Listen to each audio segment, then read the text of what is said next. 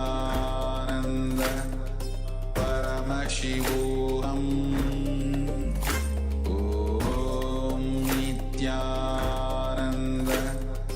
परमशिवोऽहम् ॐ नित्यानन्द परमशिवोऽहम् ॐ नित्यानन्द परमशिवोऽहम् ॐ नित्यानन्द परमशिवोऽहम् ॐ नित्यानन्द परमशिवोऽहम् ॐ नित्यानन्द परमशिवोऽहम् ॐ नित्यानन्द परमशिवोऽहम् ॐ नित्यानन्द परमशिवोऽहम्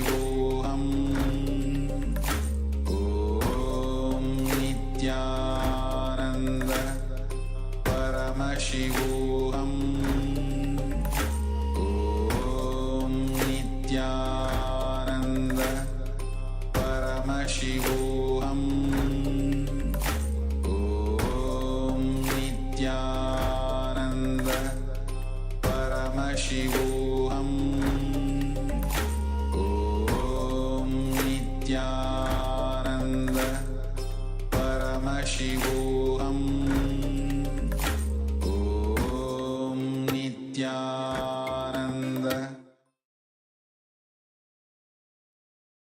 Now slowly, very slowly, you can remove your eye bands and open your eyes. And with this deep surrender and deep gratitude with Swamiji and with his grace, let us share what was revealed to you through your third eye.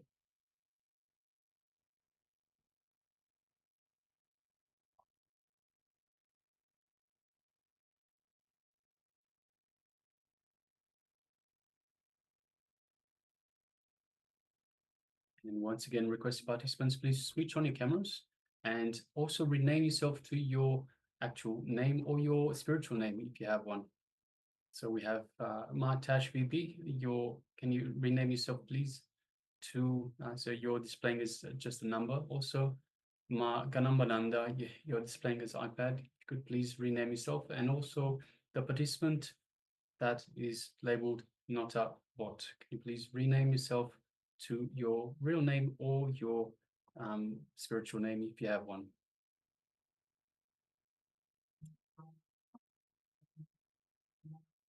Right, we have one sharing from Wave and Me. She says a road, mountain, white and red.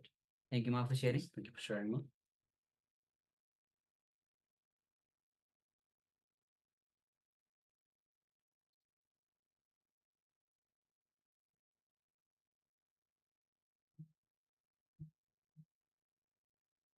So if you've taken part in this power manifestation, requesting please share with us what was revealed to you. What was your experience as part of this power manifestation as well? So what was revealed to you in your third eye? And even if you haven't seen anything, you can let us know. So this way, the idea of the two-way is for us to be able to interact much easier together, and for us to help you along the way. So even by telling us that you haven't manifested, we can give you tips. We can give you some strategies, something that you need to do in order for you to start manifesting. But if you don't let us know what is happening, then we don't know what how to tailor it for your needs. So this two-way should be a way for us to interact and for us to tailor the program to your needs. So we are here to serve you.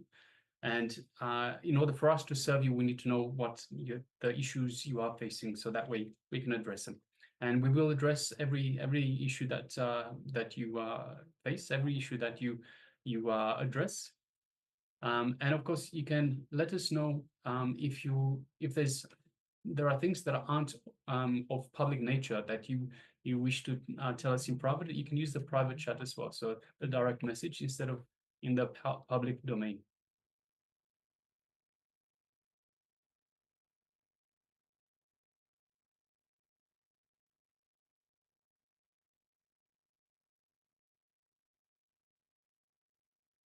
All right, so now let us move on to the verification stage. If you're still sharing, if you're still writing and sharing, please continue to do so. For now, we will just move on to the verification stage itself. Yes, so now we're going to present the image that we had shown before. Yes, so as you can see, it's a picture from the Kumbh Mela itself. Kumbh Mela, which is going to happen in a couple of months, which is going to start in a couple of months from January. So this is a picture from Kumbh Mela, mostly Prayagraj. You can see lots of chariots, flags, and so many sadhus are just walking to have the dip in the Ganga River. This is one of the biggest festival with largest number of people actually attending the Mela, the Kumbh Mela, this festival. This is the recorded history. Every year, it's the number of people who participate is actually huge. Yeah, so the Kumbh Mela itself occurs every 4 years, and every 4 years in different locations. There are 4 different locations, and each time there's anywhere between 70 million to 100 million people that attend. So 70 to 100 million people all are gathered for a spiritual event. So it is by far the world's largest spiritual congregation, largest spiritual event. And you can see in the background, there are lots of tents, lots of places where people are staying. So generally, you have different groups, different sampradayas, different groups of people that stay in a number of different tents. So you can see in the background all the tents and all the buildings and erections. These are all temporary, so they are taken down after the Kumbh Mela itself. And yes, you can see lots of people crossing the Ganga River itself, some on cars, some on foot, and yes, just to have a dip in the Ganga River, the sacred Ganga River. All right, so we have one sharing from Ma Wave in Me. She says road, mountain, white, red building. So definitely we have the pathway, the road itself over the Ganga River. It has been made, and the pathway, the road, mountain. We don't see nearby mountains here. White. There are lots of white in the. It's a kind of a color. Means various colors are there in the picture itself. So definitely we have the white and red as well. We can see lots of even flags. Even looks like tent and many there are colors with different items, different things with red color building. The so many tents are there in this Kumbh Mela, this and which are temporary buildings. There might be resorts also nearby because it's a whole setup. It's a big congregation where all the people from around the world come and participate in this event. So yes, thank you, Ma, for sharing. Yes, thank you, Ma. And congratulations for manifesting, of course, Ma. Yes.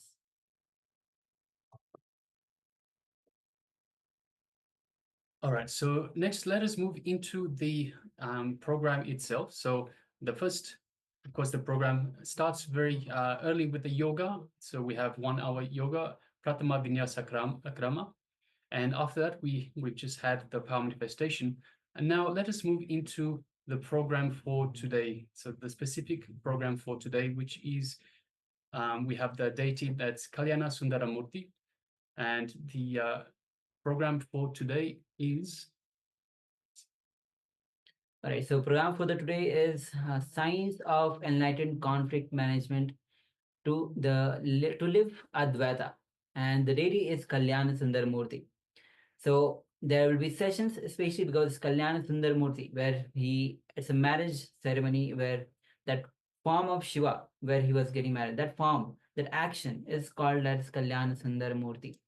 And today we'll be having sessions especially related to conflict management. This is especially related to the relationships, whether it is spouse relationship, love relationship, or relationship with your friends, family members, or even with the colleagues, any kind of relationship that we have in our life, even with the God, even with anything. So especially what is the science of enlightened conflict management to live Advaita? Naturally, when we have relationship, we know various types of conflict arises in our relationship, and we seek outside to help for help to manage the relationship. So Lord Krishna is living example.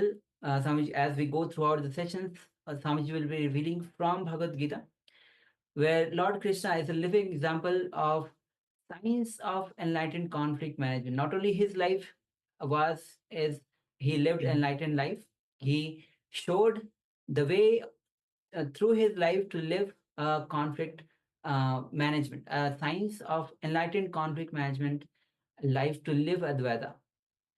So in the next session, which is we are going to start now, which is going to be on question and answer, special question and answer on marriage.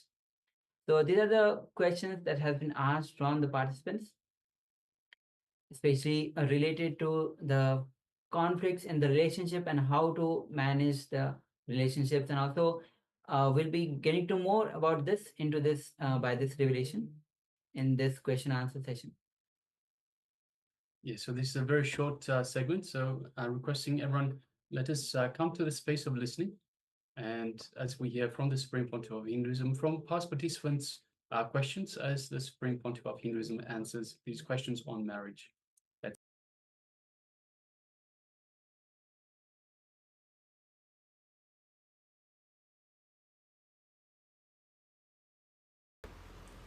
Is the concept twin souls or soulmates true? Oh. My favorite subject, marriage. There is no such thing as soulmates. When you are in love, you feel as if the other person is a fulfillment for you. And he also feels you are a fulfillment for the other person. Just have everything will come out.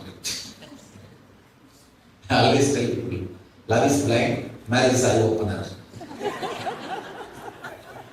Love is blind, marriage is eye opener. So, all the ideas of soulmates and everything is seasonal. It is only seasonal. It is not eternal. Soul does not need any second person to be in bliss. By its own presence, it is all fulfilling and enjoying and exploding. What is the relationships without expectation? I tell you, without expectation only real relationship can flower. Somebody asked me, in America, just like this I was telling, somebody asked me, Swamiji, I am afraid of marrying. Under what layer the fear of marriage comes? What is the layer under which the marriage comes? I told them, marriage comes under all the 4 layers. First thing is the fear of losing the status. Somebody asked me, Swamiji, people say that marriages are decided in heaven. Is it true? I tell them, I don't know whether it is decided in heaven or not. But after that, people live in hell. That much I know. After that, people live in hell. You are talking a lot about marriage and joking about wives. Would you ever get married and have a family? After all, you said at age 14, 21, 28, lamas are allowed to marry. What about swamis? Now, swamis can marry at any time, no problem. And actually, Paramahamsas can marry at any time. There is no problem. First of all, I am not technically a swami, I am technically Paramahamsa. Swami means somebody who is trained by a earlier master to sit in that same seat, like a successor, predecessor. They are only called the Pidadhipatis and they have lineage and they have so many rules and all those things. Paramahamsas are the people who left their house and took this life to achieve enlightenment. They have not left for the sake of some Peetam, to sit in some throne or to be a head of some institution. They left out of their quest for enlightenment. So Paramahamsas are no way bound by the rules and regulations of the Swamis. But one thing, let you be very clear, I am not going to marry. And that I am very clear. And because I have seen many people, and I have some more jokes now, I don't want to tell, enough. And I have now too many jokes coming up. They are all coming and crashing now. The traffic jam is happening in my throat. Everyone is trying, hey, I am coming, So, whose question it is? Okay. Let me be very clear, I am not going to marry. In Hinduism, the idea of divorce never exists. There is no idea of divorce. According to Hindu marriage laws, the divorce is not possible. And I want to tell you one important thing. Still, we don't have a Sanskrit equivalent word for divorce. We don't have a Sanskrit word for divorce. Divorce as such, the very idea is not socially accepted. Because before the marriage, they are very clearly made to understand nobody can suit or match your fantasies. Either you live with your fantasies and get frustrated after seeing 5-6 persons, or drop your fantasies and live with one person happily forever. Only in the fairy tales you get the word. They lived forever happily. They lived forever happily married. Only in the fairy tales you can get the word, not in reality. In reality, only when you drop your fantasies, you can experience what I call brahmacharya.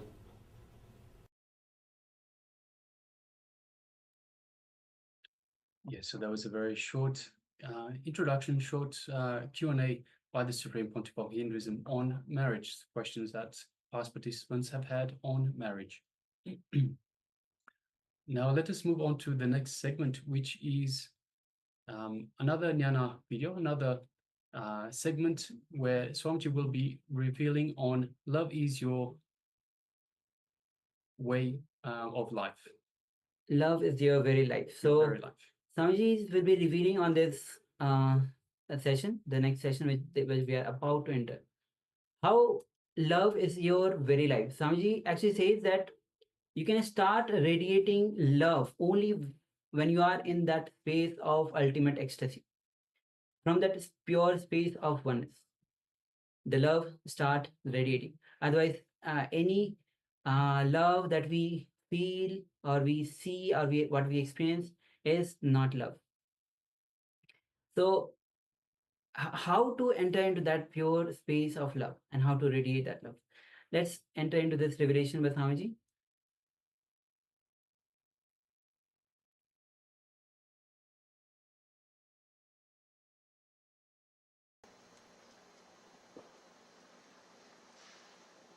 I welcome you all with my love and respects.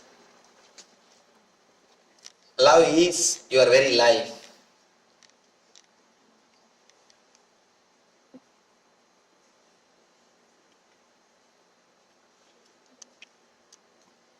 It's beautiful. After the Viswarupa Darshana, showing the cosmic form, giving the experience of cosmic consciousness,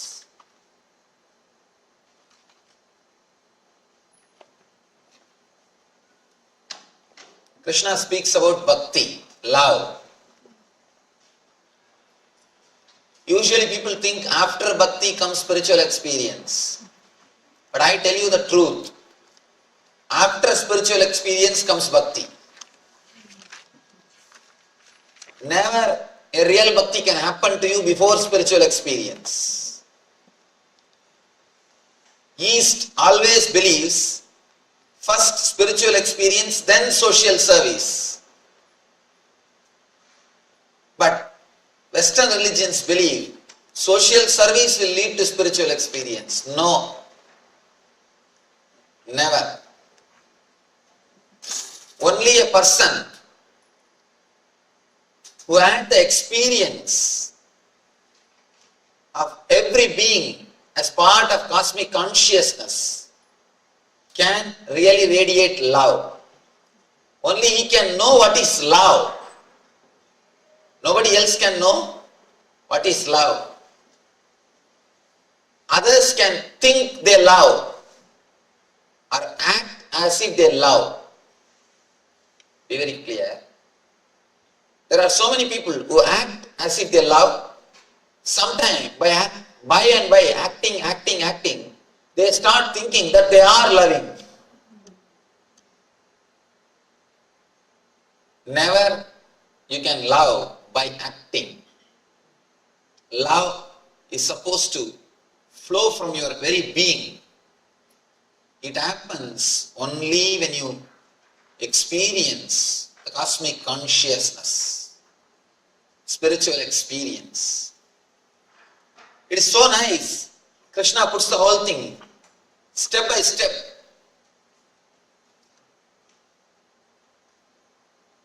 Really, after the spiritual experience, the gratitude, so much of gratitude overflows in your being.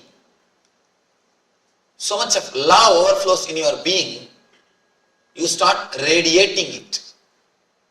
You start radiating. No one can show or experience love unless they have the spiritual experience. People come and ask me, Swamiji, you are telling all your devotees to meditate. What is the use? Why don't you tell them to do service? There are so many spiritual organizations, I can't say spiritual organizations, so-called spiritual organizations, caught in social service, just for the sake of name and fame and social prestige. There are so many organizations. Organized charity, I always tell people, organized charity is a beautiful way of cheating yourself and others. Charity can never be organized. It just flows. It can never be organized. The moment you organize it, the whole thing has got different quality, different color, different purpose. Different color, different quality, different purpose. Only when it flows after the experience, it is a solid expression of love. There is a beautiful saying in Zen Buddhism. Whatever Buddha does, even if he kills somebody, it will do only good to him. But an unenlightened man, whatever he does, even if it is a great service, it will do only bad for him and the society. Good or bad is not decided by doing, it is decided by being. When an enlightened man does, even small things lead to great good things or good results in the world.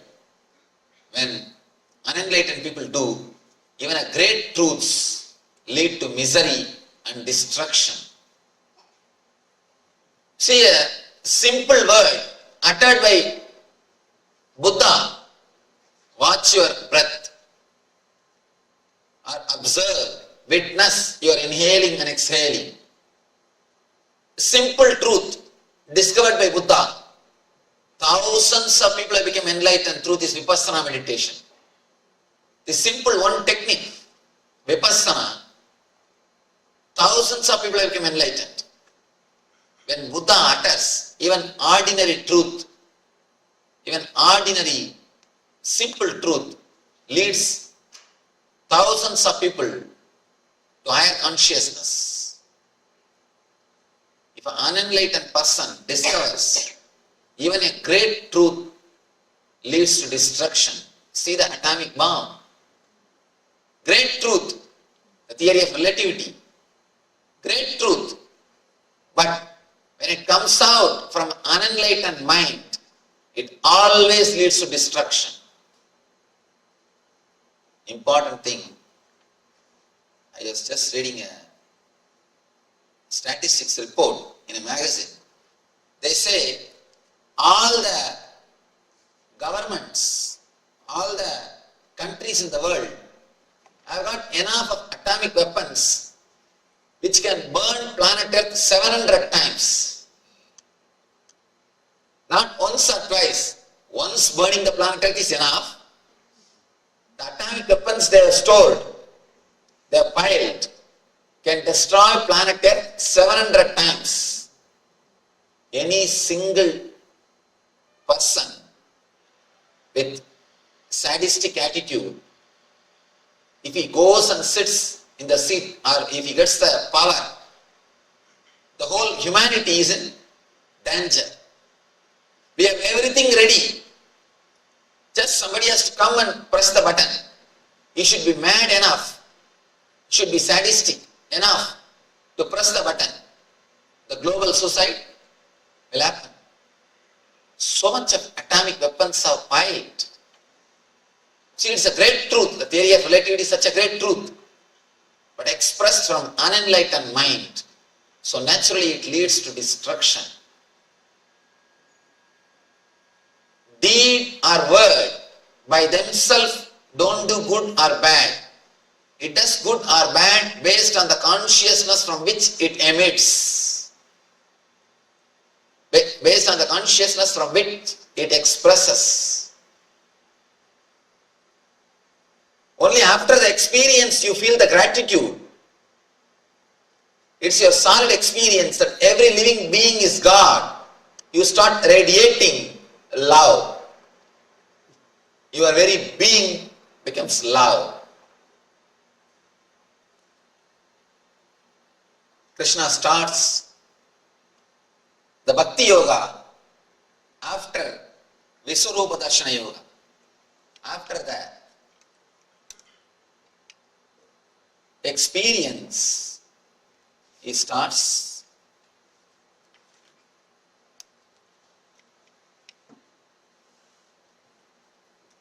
Bhakti Yoga. Arjuna Uvacha Evam Sadata Yukta Ye Bhaktas Pamparyuvasade Esapyaksharam Avyaktam Tesham Ke Yoga Vittama. See, the whole trend in which Arjuna speaks is totally different now. The very trend, very way is different. He says, which are considered to be the more perfect? Those who are always properly engaged in your bhakti, or those who worship in those who merge in the Brahman, the unmanifested. Please be clear. Here, he is not asking for himself. It is from here the trend starts like a simple discussion. It's more like trying to record the truth, trying to put the whole thing in record for future generation. The questions from here is neither doubt nor enquiries. Just he tries to put the whole thing in the form of writing so that it will be useful for the next generation. A simple understandings. Yes, who is established in you totally, whether a person who is devotee or person who is enlightened. Two things. The religious people or so-called religious people always confuse this sloka, giving the meaning of Arjuna is asking whether worshipping the form or formless, which is right one. But I tell you, that is not the way Arjuna is asking. If you see the answer of Krishna, you can understand that is not the way Arjuna is asking. Arjuna is asking, is it good to be established in the same consciousness or to express the love and gratitude which is created by the conscious experience to the whole universe, to every being? See, when you get that spiritual experience, some people stay in that same experience inside, that's all. With closed eyes only they can see God. He is asking, that type of person is great, or a person who opens his eyes and sees God in every being, he is great. Please understand, he is not asking whether worshipping the form is great or worshipping the formless is great. No. But the so-called religious people have always given this meaning and created problem between Shankara and Ramanuja. It goes on and on and on. But if you see the answers, it is very clear. Arjuna is not asking this. He is asking, should I be established in that same experience, or should I express the gratitude which is happening to me? Expressing the gratitude which happens because of the experience is bhakti. Having that experience and rejoicing, staying in that experience is jnana, that's all. But Krishna's answer is, both are one and the same. Both are one and the same. And both are not two different things. How the first one leads to second one, and the second one leads again back to first one. You see, you must have heard about the vicious circle. First one leads to second one, and second one leads to the first one. And now I wanted to introduce a new word, virtuous circle. Vicious circle leads to low energy, to a lower level of consciousness. Virtuous circle leads you to higher energy, higher level of consciousness. Bliss and devotion. Bliss and gratitude. Gratitude and bliss. These two are virtuous circle which leads you to the higher consciousness. Bliss means the experience leads you to expression, gratitude, service. Again, the expression, the gratitude or service leads you to bliss. One leads to other, the other leads to first. So it is called virtuous circle. Usually we are caught in the vicious circle. Fear leads to greed, greed leads to fear. Fear leads to more greed, fear leads to more greed, and more greed leads to more fear leads to more and more greed, and more greed leads to more and more fear. This is vicious circle. And here Krishna introduces virtuous circle. Virtuous circle is what he calls dharma. Dharma means virtuous circle, which leads you to higher and higher consciousness, which leads you to higher and higher level of experiences. Sri Bhagavan Uvacha Maya Vesya Manoye Mam Nitya Yukta Upasade Shraddhaya Parayo Veda Deme Yukta Tamamada Maya Vesya Manoye Mam Nitya Yukta Upasade Shraddhaya Parayo Veda Deme Yukta Tamamada. Bhagavan says, those who fix those who are established in the consciousness which expresses the gratitude, bhakti, are always engaged in me. And the transcendental faith means the experience which they undergo at the time of cosmic experience. Both are ultimate. Of course, there are so many people who translate this text. Now I have to tell an important thing. Sanskrit is such a beautiful language. You can make any meaning out of any word. That is why so many thousands of commentaries on Gita is possible. But still Gita is new. No other book is commented by so many masters like Gita. But still Gita is new. Each one tries to give their own meaning. Again and again I insist. A person who is not experienced, if he starts speaking, naturally he will be in trouble, and he will be creating trouble to others. How blind leading blind leads both of them to trouble. Same way, a person without experience, when he translates or starts, he automatically does something called text torturing. Understand this small example. Here I am putting some diagram and explaining to you. After few days, you are presenting only audio CD to one of your friend who has not attended the lecture. How much he can grasp? He cannot. Because so many things are there in the diagram. I am explaining through a picture. If you are here seeing and listening, you will be able to, even then it is very difficult to grasp the truth, to understand it as it is.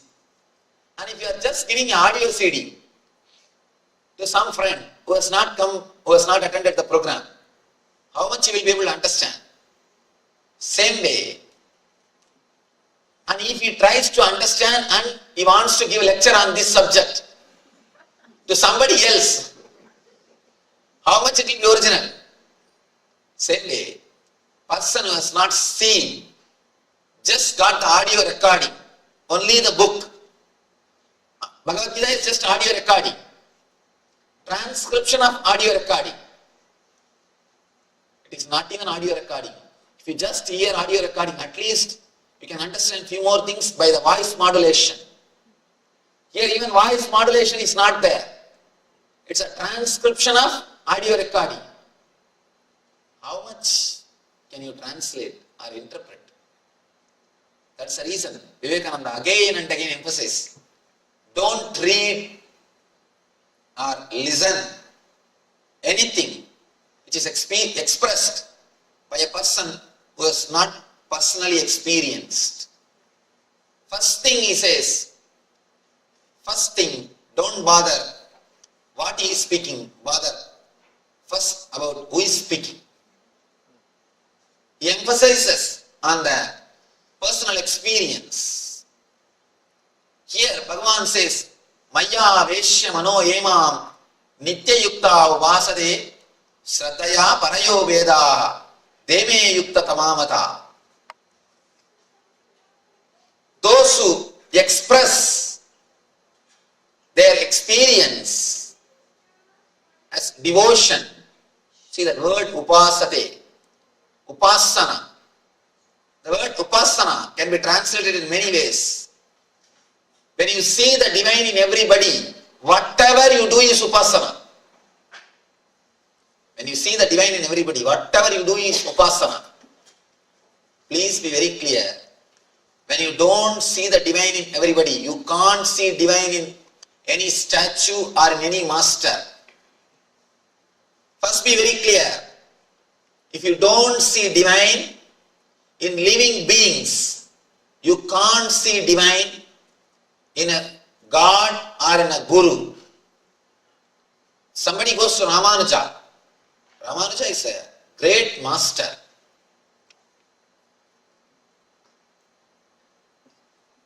But for Ramanuja, South India would have lost the whole spirituality. Shankara went and settled in North. Even though he is born and brought up in South, he spent most of his time in North. This is because of Ramanuja, the devotion and the spirituality thrived in South India. Till the end, Ramanuja stayed in South India. Not only that, Shankara lived only 32 years, but Ramanuja lived for a long time. He lived in the planet Earth for a long time, and he inspired thousands of people. Ramanuja inspired thousands of people in the path of spirituality and meditation. One young man goes to Ramanuja and asks, Bhagavan, please tell me how to achieve bhakti, how to achieve God, how to achieve the devotion. Ramanuja says, have you loved anybody in your life? This man was shaken. He said, I am a pure brahmachari. How can you ask me this question? I came to you to learn about God, but you are asking this question. Ramanuja says, first go and love somebody. See how you feel when you love somebody. Then come back, I will teach you about God. I will teach you about bhakti. Understand? The man was, of course, naturally taken aback. He is not able to understand what Ramanuja says. Unless you love the person whom you are seeing, how you will be able to love the person whom you have never seen? If you can't love human beings whom you are seeing every day, how can you love the form of God or God whom you have never seen? What he says is true. What he says is true. We also should understand, unless you start radiating love in the space where you are staying, you can't love the whole world. Again and again I tell people, loving the whole world is very easy, but loving your wife is very difficult. Loving the whole world is easy because you don't have to do anything. Just say, I love whole world, I love whole world. But when you love your wife, you have to change your attitude. You have to change your mind. You have to change your words. You have to do something. You have to do something. Being established in the consciousness or expressing it towards the universe, both are one and the same. And only one more thing, when a person is merged, when a person is established, automatically he will radiate. Automatically he will radiate. Please be very clear. If the love is not happening, if the expression is not happening, be very clear, the person has not experienced. When a real experience happens, it automatically expresses. Experience is not something you can possess and keep it in your cupboard. No. Experience will possess you and it will sing through you. Somebody asks a Zen master, will enlightened man speak? Master says, no. Enlightened man will never speak. Only a person who don't know will speak. Then he asks, then enlightened master will keep quiet? Master says, no. An enlightened man can never keep quiet. If he keeps quiet, be very clear, he don't know. He is not enlightened. Disciple was puzzled. He was taken aback. You say neither he will speak, nor he will keep quiet. What he will do? Master replies, he will sing. His very being will sing. He will neither speak nor keep quiet. His very being will sing. Because you can't possess experience. Experience will possess you. When experience possesses you, whatever you do will be a song. Any word which comes out of you will be a song. Your very walking will be a dance. Your very body language will radiate a grace. All your expressions will be a service. Great service to the humanity. He says beautifully, enlightened man never keeps quiet or he never talks. He just sings. That is why Gita is given in the form of song. Gita is not prose, it is song. The great truths can never be expressed in logic. It can be expressed only through poems. He says, Krishna says, who is established in the consciousness is great. But the person who expresses, who shares, who automatically radiates will be much greater than who is established. But the truth is, if a man is established, he will radiate. He will radiate. Let me tell you a small story from a great devotee, Bhakta, who lived in Varanasi. He's a great Bhakta of Krishna. He had a small Bhagavad Gita book. Every day morning, he will take bath in Ganga, recite the Krishna's message, Bhagavad Gita, with all his devotion. Whole day he will be sitting and meditating on Krishna. He is continuously in the ecstasy of Krishna. He is just radiating Krishna Bhakti. Of course, you can see this type of souls only in India. People who can just sit and be in ecstasy. Society will never disturb them. Society takes care of them. In any other country, you will be called as homeless, put in the shelter, disrespected. That culture is so beautiful. And even if you sit, if you are in ecstasy, you are respected, you are worshipped. And this person, he is in ecstasy, always singing Krishna's name in the Krishna Dhyana, the Leela Dhyana, in the Krishna Smarana. He is lost. One day, a beggar comes to him and asks, "Oh Swami, please give me something. For last 3 days I have not taken food." Now big difficulty. Because he himself is a beggar. And he has got only one property with him, that Krishna, the Gita book, that's all. Nothing else is his property. He has nothing. And he is always in ecstasy. If somebody gives, he eats. Otherwise he is singing the Krishna's name. His only property is that book, the Gita book.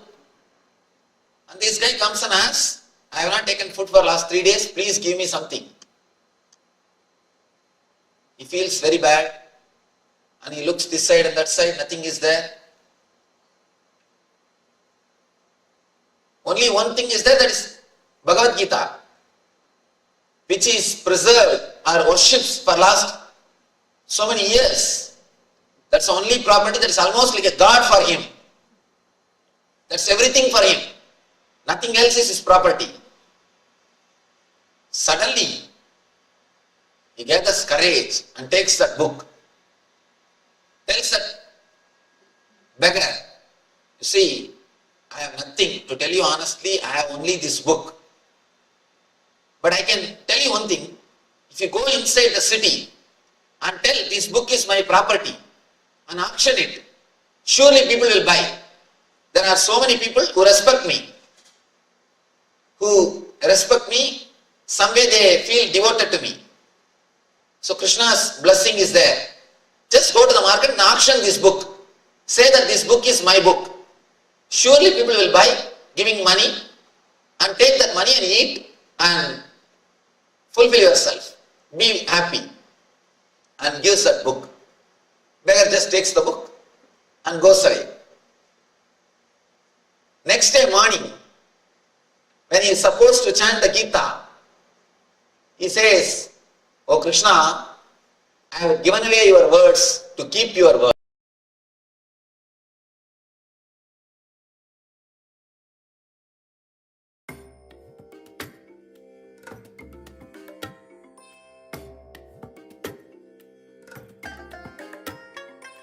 I bless you all.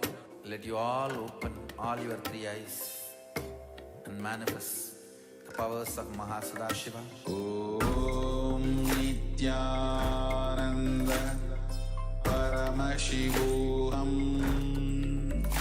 Om Nityananda Paramashivoham. Om Nityananda Paramashivoham. Om Nityananda Paramashivoham.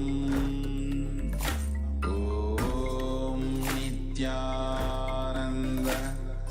Paramashivoham. Om Nityananda Paramashivoham.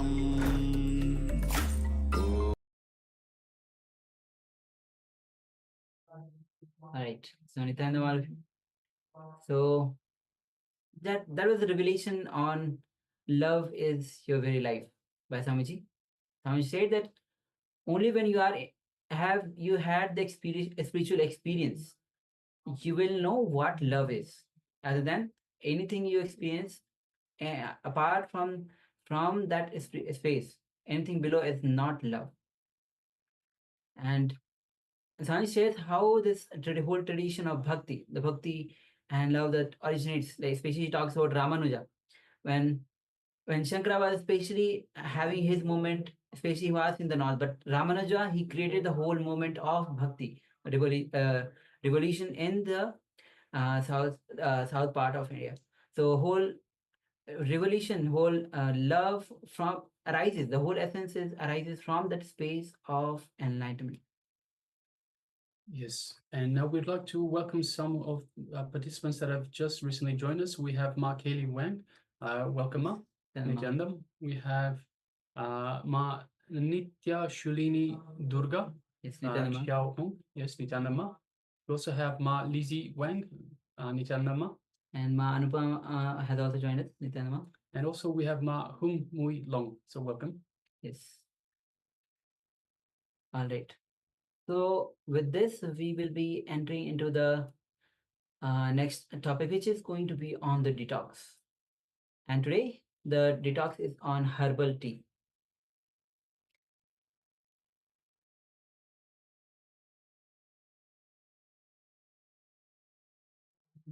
So let's get started with this detox recipe.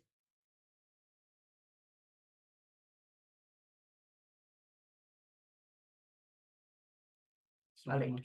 So now, understand that ideally late evening, after 2 hours of the meal or light meal, empty or empty stomach, the herbal tea should be served hot.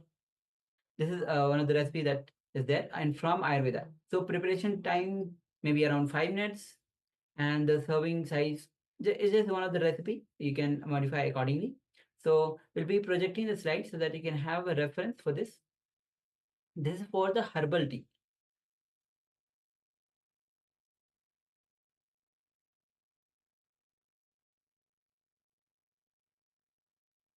Yes, so bring any combination of cedar herbal leaves.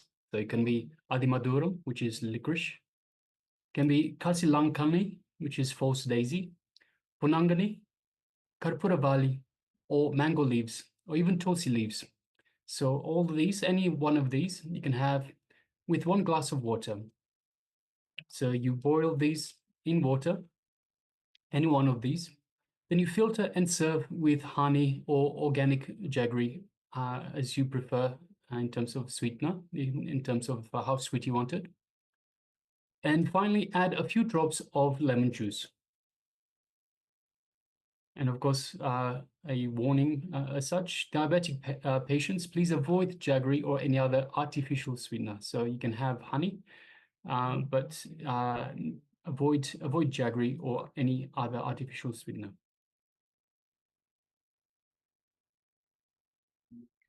Now, let's understand the powers of Siddha herbs. Be in Dhira. Dhira is one the ability to discriminate the authentic and inauthentic.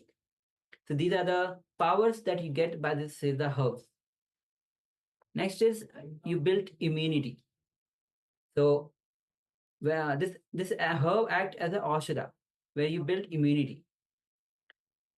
Now you start radiating enlightenment and start manifesting powers with the Siddha herbs. Now let's understand that for a clean stomach, it helps in problem of acidity or gas problem, constipation, and helps in hydration.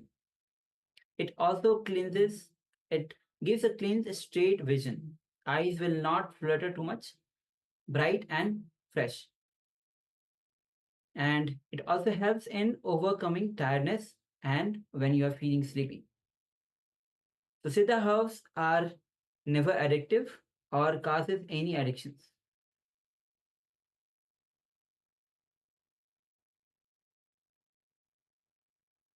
So as you can see, Mahadeva, you can see the Mahadeva's Bhagya Sastra. This is the book. Even Kailasha, Swamiji has, I think, I don't know which year Swamiji has announced that the whole Kailasa food will be based on the Bhagya Sastra. So these are the recipe directly given by Paramashiva 60,000 years before, especially for power manifestation.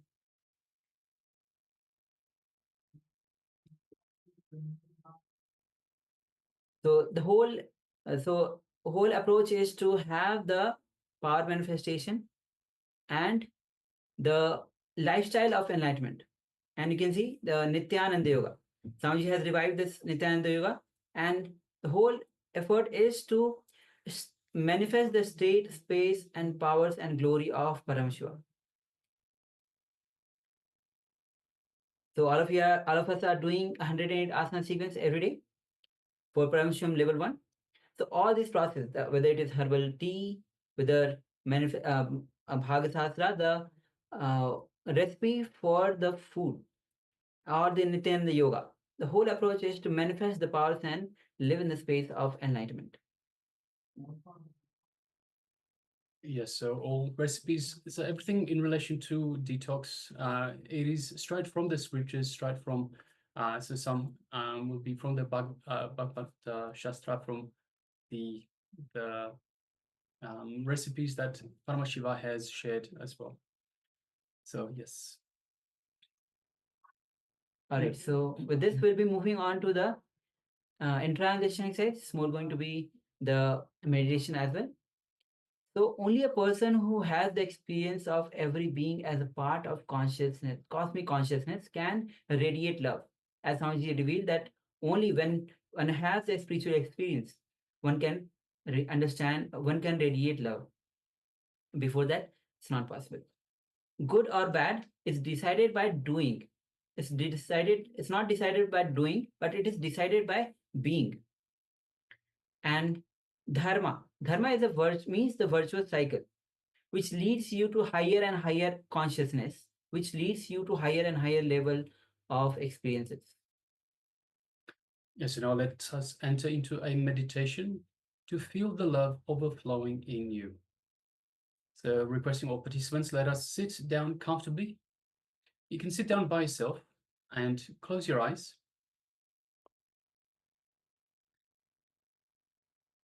and just focus on your heart region.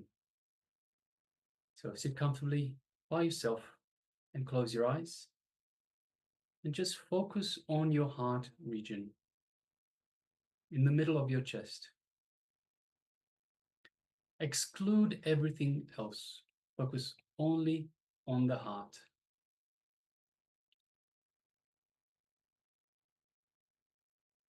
Let us visualize the heart as an endless reservoir from where blessings can flow. So visualize the heart as an endless reservoir from where blessings can flow.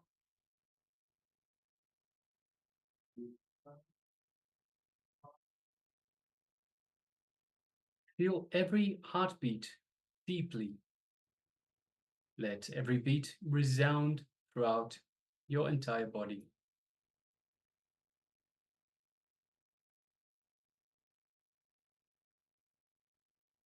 Between the heartbeats, just feel the energy of love happening. So once again, between every heartbeat, just feel the energy of love happening.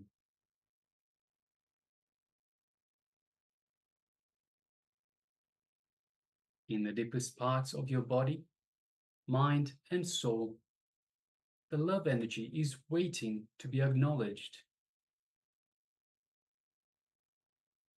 In the deepest parts of your body, your mind, and your soul, love energy is waiting to be acknowledged.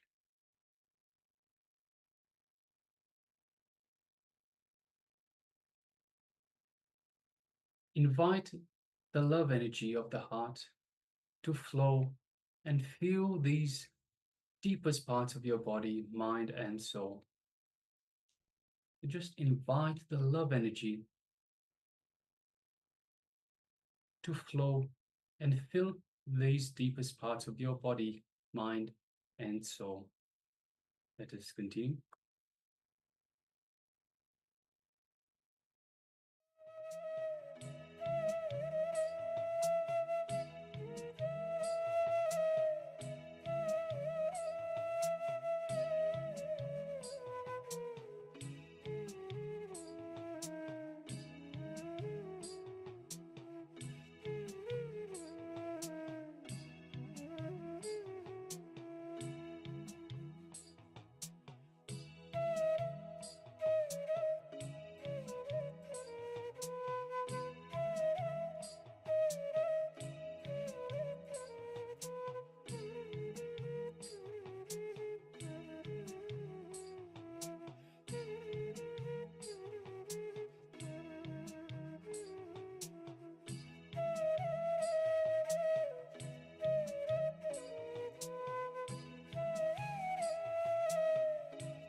Yes. Now all of you can relax from this beautiful meditation to feel the love overflowing in you.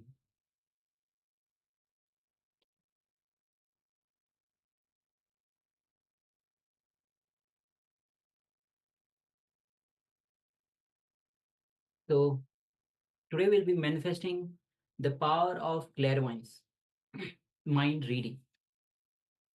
So in this, as we start, we'll be starting with the scanning the image.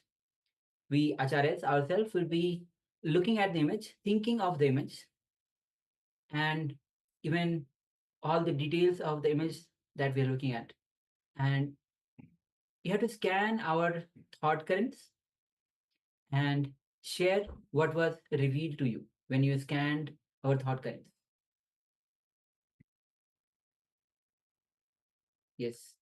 So you can get ready. You can sit with your headache spine and straight line.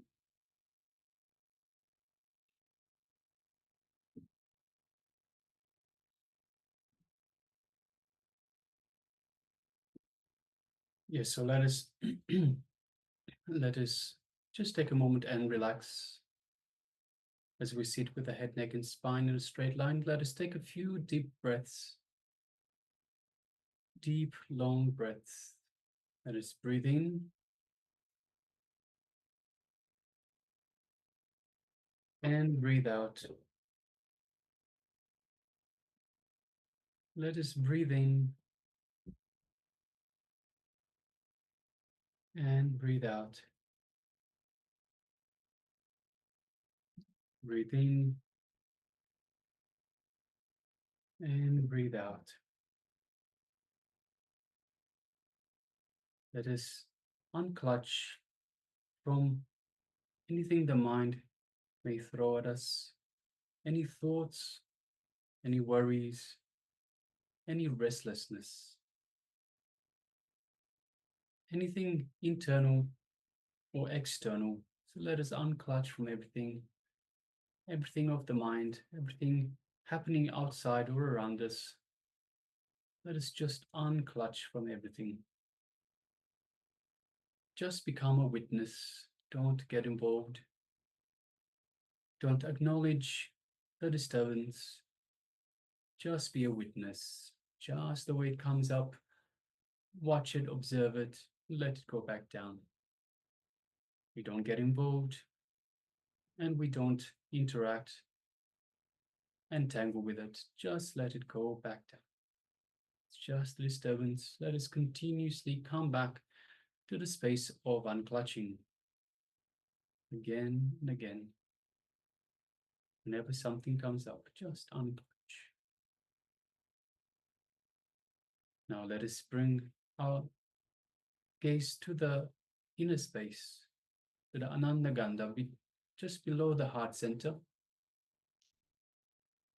And let us visualize Swamiji in our inner space. That is, just by mere remembrance of Swamiji, invokes the Master in the inner space, in the Ananda Gandha.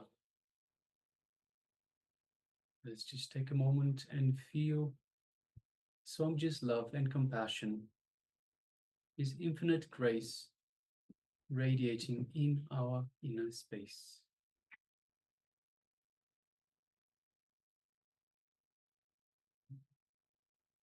Feel Swamiji's energy flowing throughout our entire body, reaching out to every corner of our body, every cell, every one of the trillions of cells that we have in our body. Each one being overwhelmed by this super conscious energy and feeling alive, rejuvenated.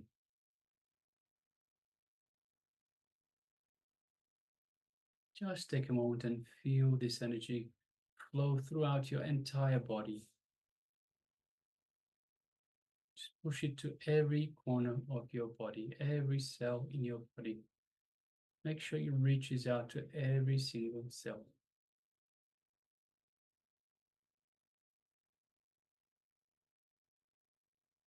Take a moment and feel this space of oneness with Swamiji.